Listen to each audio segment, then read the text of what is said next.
दोस्तों नमस्कार। आज आप सकुशल मैं परिवार के रहें, यही भगवान से प्रार्थना करते हैं और आगे भविष्य में आपको सारी खुशियां मिलती रहें, ये ऊपर मनोकामना संपूर्ण पूर्ण हो। आज हम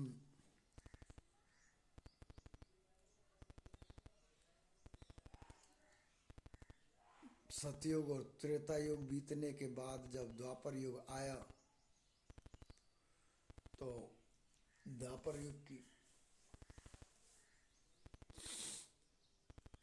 जो कथा है भगवान कृष्ण और राधा जी की, उसके बारे में आज वाचन करेंगे और आप लाइक और सब्सक्राइब जरूर कर देना। सतयुग और त्रेता युग बीतने के बाद जब द्वापर युग आया तो पृथ्वी पर झूठ, अन्याय, असत्य, अनाचार और अत्याचार होने लगे और फिर प्रतिदिन उनकी अधिकता में वृद्धि होती चली गई। अधर्म के भार से पृथ्वी दुखित हो उठी। उसने ब्रह्मा, विष्णु और शिव के पास पहुंचकर प्रार्थना की कि हे उसे इस असहनीय भार से मुक्त करें, लेकिन ये तीनों ही पृथ्वी को इस भार से मुक्त करने में असमर्थ थे। कोई उपाय न देखकर विष्णु ने कहा, चलिए हम लोग भगवान के पास चलें, वहीं हमें कोई उपाय बता सकेंगे। विष्णु, लक्ष्मी, ब्रह्मा और शिव के साथ गोलोक में पहुँचे तो उन्होंने परम ब्रह्म परमेश्वर को कृष्ण के रूप में और उनकी माया को राधा के रूप में देखा। गोलोक के वृंदावन नामक सुंदर और सुराय में वन में एक सुंदर आश्रम था। उसी के निकट एक नदी बह रही थी। विष्णु ने परम ब्रह्म परमेश्वर को पृथ्वी के दुख की गाथा सुनाई तो उन्होंने कहा, मैं पृथ्वी के दुख से परिचित हूँ।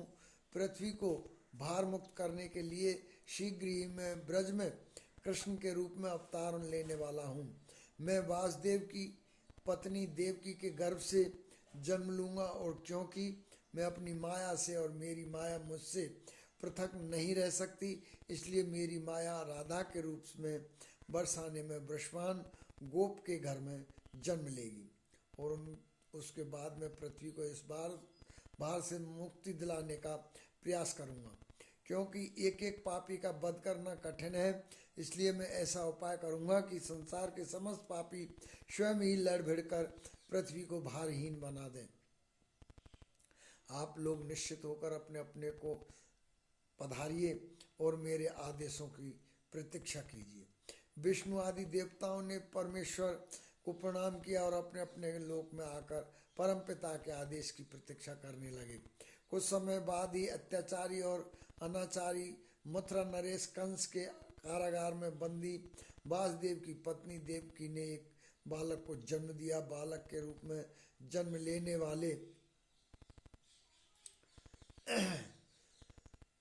ने से पूर्व ही भगवान ने उन्हें अपनी योजना बताते हुए आदेश दिया था कि वासुदेव जी उन्हें गोकुल में नंदगोप की पत्नी यशोदा के पास छोड़ाएं और उसी समय उनके गर्भ से जन्म लेने वाली कन्या को लाकर कंस के हवाले कर दें। वह कन्या मेरी योग माया है। वासुदेव ने ऐसा ही किया और कृष्ण गोकुल में नंदगोप की पत्नी यशोदा की गोद में पलने लगे। उसी समय उनकी माया ने भी राधा के रूप में बरसाने के वृषभान गोप की पत्नी के रूप में गर्भ से जन्म लिया, जिसका नाम माता पिता ने बड़े चाव से राधा रख दिया। दो अलग अलग गांव में रहते हुए भी राधा और कृष्ण बचपन से ही एक दूसरे को चाहने लगे थे। वन में गाय चराते हुए अक्सर राधा से कृष्ण की भेंट हो जाया करती थी। फिर जब वे दोनों बड़े हो गए तो जब भी रात की बेला में कृष्ण अपनी बांसुरी के स्वरों द्वारा अपनी प्रियतमा राधा को पुकारते, राधा अपनी सहेली गोपबालाओं के साथ कृष्ण के पास पहुंच जाती। राधा और कृष्ण का वह प्रेम दो किशोर लड़के लड़की का प्रेम था, जो थोड़े से दिनों में ही पूरे ब्रज में चर्चित हो गया। नंद बाबा और यशोदा ने चाहा कि कृष्ण का विवाह राधा के साथ कर दिया जाए। उधर बरसाने में वृषभान और उनकी पत्नी कलावती की भी यही इच्छा थी। एक शुभ दिन देखकर राधा और कृष्ण की सगाई कर दी गई। पूरा ब्रज प्रदेश आंदोलन लाश से भरे उत्सवों से भर गया, लेकिन उन दोनों का विवाह नहीं हो पाया, ताकि कंस के आदेश पर अक्रूर कृष्ण को बुलाने के लिए मथुरा से वृंदावन पहुंच गए और अत्याचारी कंस तथा राक्षसी स्वभाव वाले उसके अनुचरों का वध करने के लिए कृष्ण को बलराम के साथ वृंदावन छोड़कर मथुरा जाना पड़ा।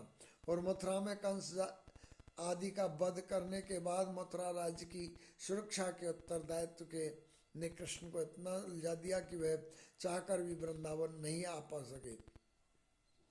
अपने जामाता कंस के वध का बदला लेने के लिए उसके ससुर जरासंध ने अपनी विशाल सेना के साथ मथुरा को घेर लिया, लेकिन कृष्ण और बलराम ने अपने पराक्रम से जरासंध और उसकी विशाल सेना को पीठ दिखाकर भागने पर विवश कर दिया।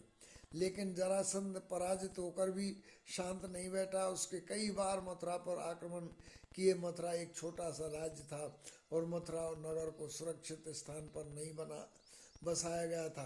अतः कृष्ण ने मथुरा छोड़कर अन्य कहीं जाने का निश्चय कर लिया और जरासंध की विशाल सेना के बीच से मथुरा वासियों को सुरक्षित निकालकर हजारों योजन दूर भारतवर्ष के पश्चिमी सागर तट पर ले गए और द्वारका नगर की स्थापना करके एक शक्तिशाली यादव राज्य स्थापित कर दिया।